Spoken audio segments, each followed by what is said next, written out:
Since you've last seen it, the sub-panels and the support frames have all been riveted in for the last time. All of the supports that hold the remote avionics have been put in.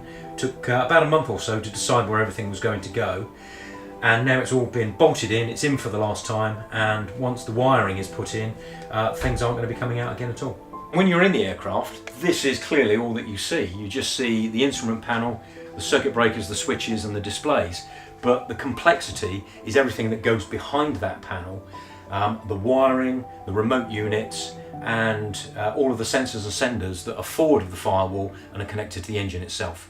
This is just one of 16 units that are connected to around the aircraft, so you can see why this is a job that I just possibly cannot attempt myself.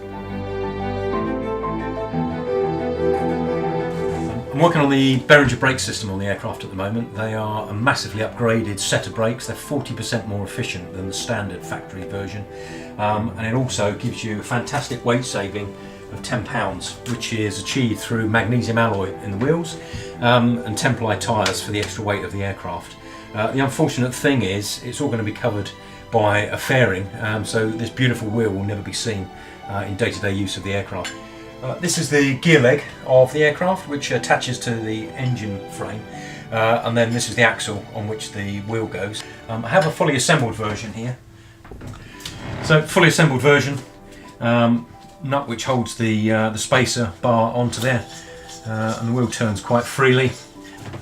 And on the back you can see the caliper and the disc, which is attached very neatly to the wheel and then secured with a locking wire.